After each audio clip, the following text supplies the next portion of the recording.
क्या आपने कभी गौर किया है कि आज की भागदौड़ भरी जिंदगी में हम ज्यादा को ही बेहतर मानने लगे हैं? चाहे वो काम हो या फिटनेस।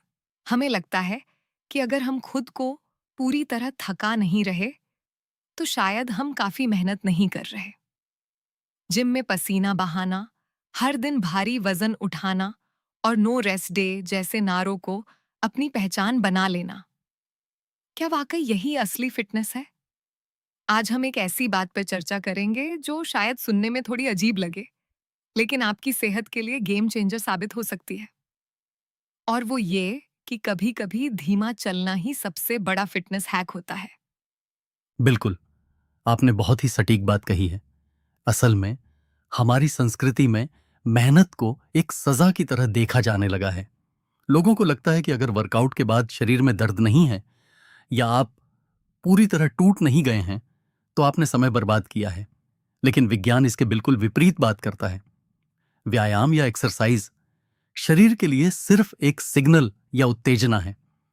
असली बदलाव, जिसे हम प्रोग्रेस कहते हैं, तब होता है जब आप जिम से बाहर होते हैं और सो रहे होते हैं या आराम कर रहे होते हैं। अगर आप शरीर को केवल तोड़ते रहेंगे और उसे खुद को दोबारा बनाने का समय नहीं देंगे, तो आप फिटनेस नहीं बल्कि बर्नआउट की ओर बढ़ रहे हैं। ये बर्नआउट शब्द आजकल बहुत सुनने को मिलता है। अक्सर लोग इसे केवल मानसिक थकान से जोड़कर देखते हैं, जैसे ऑफिस का तनाव। लेकिन क्या फिटनेस बर्नआउट कुछ अलग होता है? एक आम इंसान कैसे पहचान सकता है कि वह इस स्थिति की ओर बढ़ रहा है? ये एक बहुत ही गहरा सवाल है। फिटनेस बर्नआउट सिर्फ आपके दिमाग में नहीं होता, ये आपके नर्वस सिस्टम यानी तंत्रिका तंत्र से जुड़ा होता है। जब आप ओवर ट्रेनिंग करते हैं, तो आपका शरीर लगातार स्ट्रेस मोड में रहता है। इसके संकेतों को पहचानना बहुत जरूरी है। मान लीजिए, आप सुबह उठते हैं और आपको ताजगी के बजाय भारीपन महसूस होता है।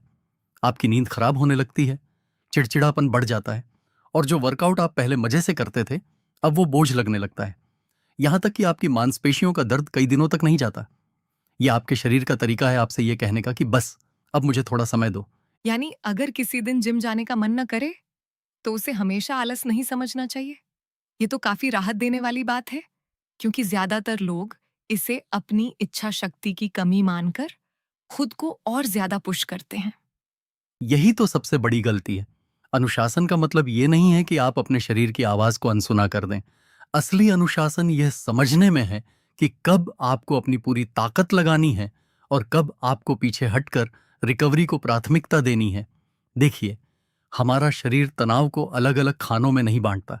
अगर आपको ऑफिस में बहुत तनाव है, आपकी नींद पूरी नहीं हुई है, और फिर आप जिम जाकर एक बहुत ही भारी वर्कआउट करते हैं, तो आपके शरीर के लिए वह हेल्दी स्ट्रेस नहीं रह जाता। वह एक अतिरिक्त बोझ बन जाता है जिसे आपका नर्वस सिस्टम झेल नहीं पाता। नर्वस सिस्टम की बात चली है, तो आजकल एचआरवी और रेडीनेस स्कोर जैसी चीजों की काफी चर्चा हो रही है।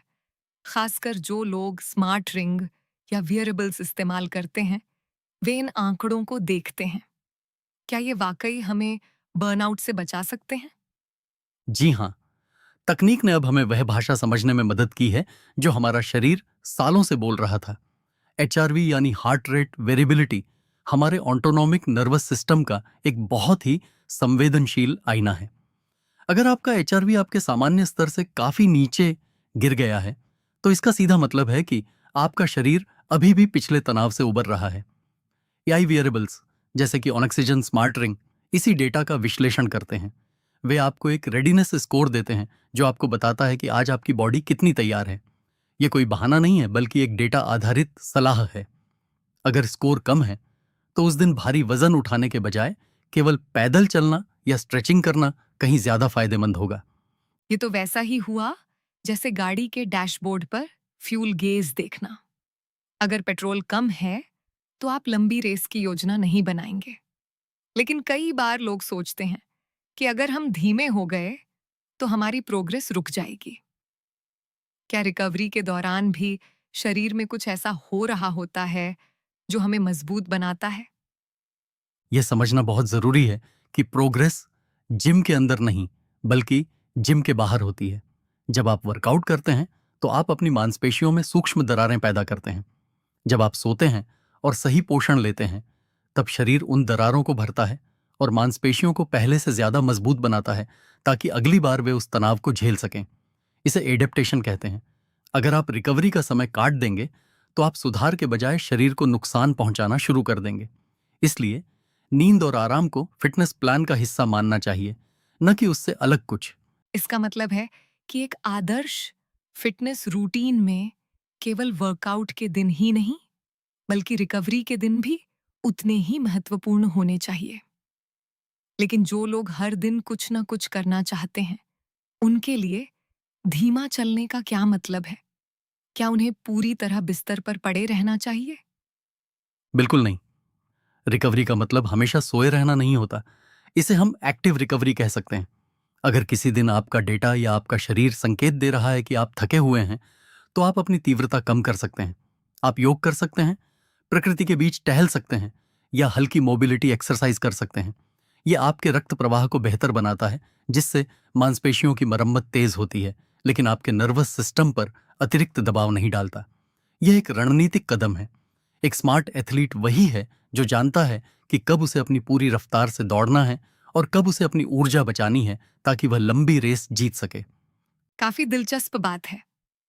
अक्सर हम मोटिवेशन को केवल एक मानसिक स्थिति मानते हैं, लेकिन आपकी बातों से लग रहा है कि मोटिवेशन का सीधा संबंध हमारी फिजियोलॉजी से है। क्या कोर्टिसोल जैसे हार्मोन्स भी इसमें कोई भूमिका निभाते हैं? बहुत बड़ी भूमिका। कोर्टिसोल हमारा स्ट्रेस हार्मोन है।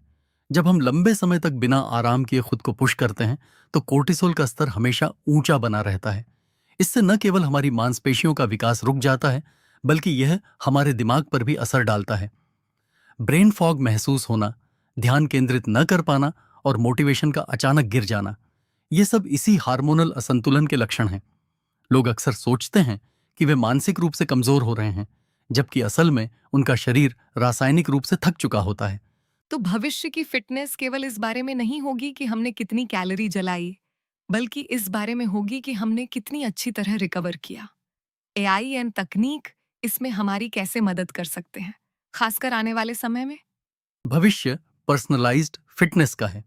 अभी तक हम दूसरों के बनाए हुए रूटीन को फॉलो करते आए हैं, लेकिन आने वाले समय में एआई वेयरेबल्स हमारे शरीर के हर छोटे बदलाव को समझेंगे। वे हमें बताएंगे कि आज आपकी नींद की गुणवत्ता कैसी थी, आपका तनाव का स्तर क्या है, और इन सब को देखते हुए आज आपके लिए सबसे अच्छा वर्कआउट क्या होगा। कभी एआई कहेगा, आज आप बहुत ऊर्जावान हैं, जाइए और अपना पर्सनल रिकॉर्ड तोड़िए। और कभी वही एआई कहेगा, आज आपकी रिकवरी कम है, आज बस 20 मिनट की सैर काफी है। यह समझ हमें छोटों से बचाएगी और हमारी सेहत को लंबे समय तक टिकाऊ बनाएगी। ये तो वास्तव में एक क्रांतिकारी बदलाव होगा। फिटनेस अब सजा नहीं, बल्कि खुद के साथ एक संवाद बन जाएगी। लेकिन उन लोगों के लिए आप क्या कहना चाहेंगे जो अभी भी इस हसल कल्चर में फंसे हुए हैं और आराम करने पर खुद को दोषी महसूस करते हैं? मैं बस इतना कहूंगा कि आराम करना कोई कमजोरी नहीं है। यह आपकी ट्रेनिंग का एक अनिवार्य हिस्सा है। याद रखिए, एक स्प्रिंग को जितना ज्यादा दबाया जाता है, वह उतनी ही ऊंची छलांग लगाती है।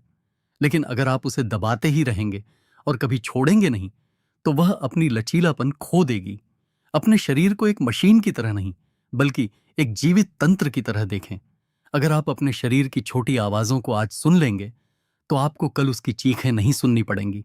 फिटनेस एक मैराथन है, स्प्रिंट नहीं। बहुत ही सुंदर विचार।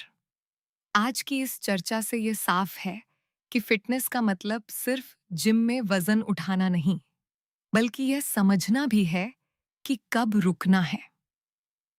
रिकवरी, नींद और अपने शरीर के संकेतों को समझना ही वह असली हैक है जिसे हम अक्सर बाहर ढूंढते रहते हैं। बिल्कुल। और अंत में सबसे जरूरी बात यह है कि हम खुद के प्रति थोड़े दयालु बने। फिटनेस का उद्देश्य हमारे जीवन की गुणवत्ता को बढ़ाना होना चाहिए, न कि उसे और अधिक तनावपूर्ण बनाना। जब हम अपने शरीर के साथ तालमेल बिठाकर काम करते हैं, तो परिणाम न केवल बेहतर होते हैं, बल्कि वे लंबे समय तक टिके भी रहते हैं। वाकई, ये चर्चा बहुत ही आंखें खोलने वाली रही। मुझे उम्मीद है कि हमारे सुनने वाले अब अपने वर्कआउट प्लान में रिकवरी को भी उतनी ही जगह देंगे जितनी वे अपनी एक्सरसाइज को देते हैं। याद रखिए, आपका शरीर आपका सबसे बड़ा साथी है। उसे सजा मत दीजिए, उसे पोषण दीजिए। सही कहा। और यही ऑक्सीजन का भी उद्देश्य है, आपको आपके शरीर की उस भाषा को समझने में मदद करना जिसे डेटा और विज्ञान के जरिए बेहतर तरीके से जाना जा सकता है। जब समझ सही होती है तो स्वास्थ्य अपने आप बेहतर होने लगता है। आज के इस एपिसोड में हमारे साथ जुड़ने के लिए बहुत बहुत धन्यवाद। हम जल्द ही वापस आएंगे एक नए विषय और गहरी अंतर्दृष्टि के साथ, जो आपकी सेहत के प्रति आपके नजरिए को बदल देगा। तब तक के लिए अपने शरीर की सुने, समझदारी से ट्रेन करें और रिकवरी को अपना सबसे अच्छा दोस्त बनाएं। स्वस्थ रहें, खुश रहें।